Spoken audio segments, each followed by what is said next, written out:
இன்னைக்கு நிறைய பெண்கள் சந்திக்கக்கூடிய ஒரு பிரச்சனை என்ன அப்படின்னு சொன்னா, மார்பகம் சிறுத்து போயிருக்கு அப்படின்றாங்க, நெஞ்சோட ஒட்டி இருக்குன்றாங்க. இதனால ஒரு சிலருக்கு கருத்து வேறுபாடு கூட ஏற்படுது. ஒரு சிலர் பார்த்தீங்கன்னா தன்னுடைய பிறந்த குழந்தைக்கு போதுமான அளவு அந்த மார்பகத்துல பால் சுரக்குமான்னு கேட்கறாங்க.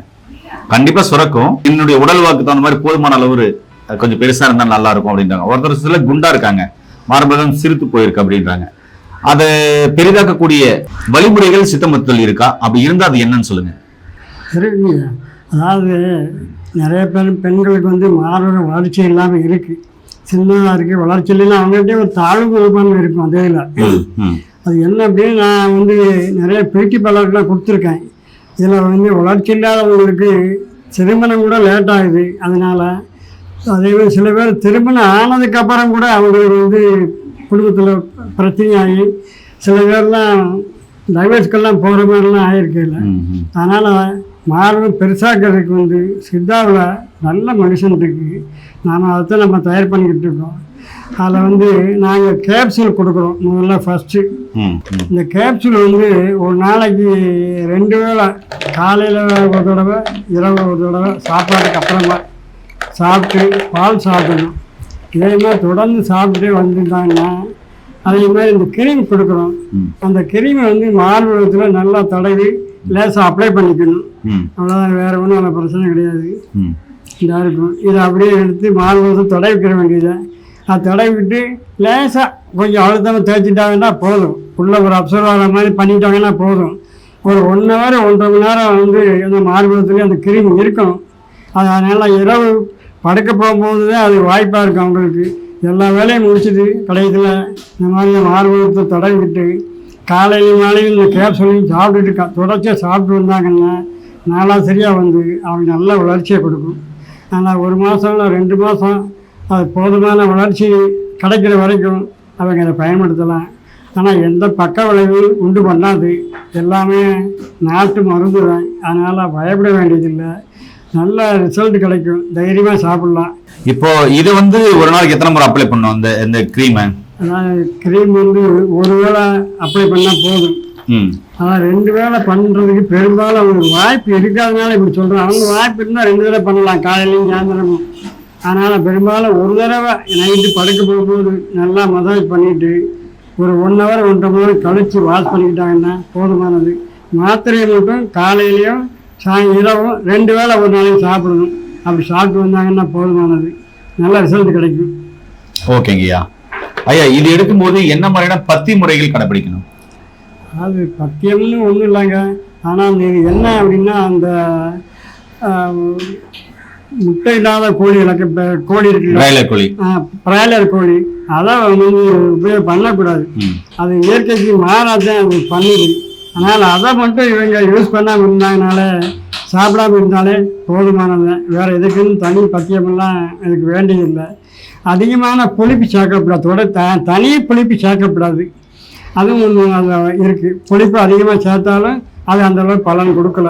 புளிப்புனா லெமன் ஜூஸு, புளி சாதம், அந்த புளி சாப்பிடலாம். புளிப்புங்கிறது புளி தான், புளி உபயோகப்படுத்துறோம்ல, அந்த புளிப்பு தான் ஆகாது. நீங்கள் லெமன் சாதம் சாப்பிடலாம், வேறு எதுவும் சாப்பிடலாம், அதை ஒன்றும் இல்லை. இந்த புளி நம்ம ரசத்துக்கு போகிறோம்ல புளி, இந்த புளியை தனி புளிக்குழம்பு வச்சோ இதை மாதிரி சாப்பிடக்கூடாது. இந்த மருந்து சாப்பிட்ற காலத்தில் அதை மட்டும் அவாய்ட் பண்ணாங்கன்னா போதுமானது. நல்லாயிருக்கும், நல்ல ரிசல்ட் கிடைக்கும். ஓகேங்கய்யா. ஐயா, இது மாதிரி யாருக்குன்னா கொடுத்து நிறைய பேருக்கு பலன் தந்திருக்கலாம், அதில் ஒரு சிலர் சொல்லுங்களேன். அதாவது நாம் கொடுக்கறது வந்து பேட்டி பாலருக்கு தான் கொண்டு போய் கொடுக்குறோம். அவங்க வந்து நமக்கு தகவல் சொல்லுவாங்க. அது மாதிரி உள்ளதை நான் உங்களுக்கு சொல்கிறேன். இதை அதில் பக்கத்து ஊரில் ஒரு ஊரில் அவங்க கடையில் அந்த அம்மா தான், பொண்ணு தான் எங்கள் கடையில் ஓனராக இருக்குது. அவங்க தான் இந்த மாதிரி அந்த வாங்கி பண்ணிக்கிட்டு இருப்பாங்க. அப்படி பண்ணும்போது ஒரு தடவை சொன்னாங்க, இந்த மாதிரி கல்யாணம் ஆகி 2 குழந்தை இருக்குதுன்னு சொல்கிறாங்க, ஆனால் மாப்பிள்ளை வந்து டைவர்ஸ் பண்ண போகிறேன்னு சொல்கிறாரு அப்படின்னு வந்து அழுகுது, என்னையா செய்யலாம் அப்படின்னாங்க. தைரியமாக கொடுத்து விடுமா, இந்த கேப்சூலையும் இந்த கிரீமையும் கொடுத்து விட்டீங்கன்னா அவங்க ரிசல்ட் வேறு மாதிரி நல்லா கிடைக்கும், சாப்பிட சொல்லுங்கள் அப்படின்னு கொடுத்தோம். அப்படி பிடிக்கும்போது அவங்க 1 மாதம் 1 மாதம் கழித்து வந்து ரொம்ப சந்தோஷமாக வந்து சொன்னது, உங்கள் நம்பரோட கேட்டு பேசுகிறதுக்கு அப்படின்னது. பாருங்கள், இன்றைக்கி ஐயா வருவாருன்னு சொன்னேன் அப்படின்னு சொன்னால் அன்றைக்கி நான் இயற்கையாக போயிருந்தேன். போகும்போது ரொம்ப சந்தோஷமாக சொன்னது. இப்போ இங்கே டைவர்ஸ் எல்லாம் மாறிடுச்சுங்க, எங்களுக்கு மார்பகம் வந்து ஓரளவுக்கு நல்ல வளர்ச்சி ஆயிடுச்சு. அதனால் எனக்கு அந்த பிரச்சனை கிடையாது, நாங்கள் நல்லா இருக்கோம் அப்படின்னு சொன்னது. ரொம்ப சந்தோஷமா அப்படின்னு சொன்னேன். இது மாதிரி அதே மாதிரி ஒரு கம்பெனியில் சப்ளை பண்ணேன். அதில் வந்து நானே பேசுவேன். அந்த கம்பெனியில் வந்து மீட்டிங்கில் நானே பேசுவேன். அப்போ அதில் பெண்களும் வருவாங்க. அதில் வந்ததில் ஒரு பொண்ணு இந்த மாதிரி வளர்ச்சி கம்மியாக இருக்குது, எனக்கு திருமணமே இது ஆகுமான்னு நான் பயந்துட்டு இருந்தேன். ஆனால் அந்த மாதிரி கம்பெனியில் ஒரு ப்ராடக்டை வாங்கி நான் யூஸ் பண்ணதில் எனக்கு 3 வாரத்தில் எனக்கு மாற்றம் தெரிய ஆரம்பிச்சிச்சு. இப்படின்னு அவங்க அம்மா அவங்க சொந்தக்காரங்களோட சேர்ந்து வந்து என்கிட்ட தகவல் சொல்லி சந்தோஷப்பட்டு போனாங்க. அதனால் அது தகவல் நல்லா இருக்கும், ஆனால் நல்ல ரிசல்ட் கிடைக்கும். அதனால் தைரியமாக சாப்பிடலாம். பக்க விளைவு உண்டு அதை கேட்பாங்க, பக்க விளைவெல்லாம் உண்டு பண்ணாதுமா, தைரியமாக சாப்பிடலாம் அப்படின்னு சொல்லுவேன். அந்த ரிசல்ட் நல்லா கிடைச்சதுனால நல்லா போயிட்டு இருந்தது. ஏன் நண்பர்களே, உங்களுக்கும் மார்பகம் சிரித்து போயிருக்கா? அதை பெருசா பண்ணணும் அப்படின்னு சொல்லிட்டு ஆசையா இருக்குங்களா? அதனால ஒரு சில சிகிச்சை முறைகள் எடுத்து ஒரு சிலருக்கு பெரிய பலன் இல்லை அப்படின்னா சித்த மருத்துவ முறையில் ஐயா சொன்ன மாதிரி முழுமையா பக்கவில்லை இல்லாத மருந்துகள், தாராளமா பெண்கள் பயன்படுத்தக்கூடிய மருந்துகள் தாராளமா பயன்படுத்தலாம். இது மாதிரியான மருந்துகள் வேணும் அப்படின்னு சொன்னா கீழே பட்ட நம்பருக்கு கால் பண்ணீங்கன்னா ஐயா கூட இருக்கிற படிச்ச பட்டதாரி மருத்துவர்கள் ஆலோசனைப்படி ஐயா கொடுக்குற மருந்துகளும் அவங்க சொல்ற ஃபுட்டையும் நீங்க எடுக்கும் பொழுது கண்டிப்பாவே உங்களுக்கு சீக்கிரமான நல்ல மாற்றம் கிடைக்கும். கண்டிப்பா பயன்படுத்திக்கோங்க. மீண்டும் இன்னொரு அருமையான பதிவு சந்திக்கலாம். நன்றி, வணக்கம்.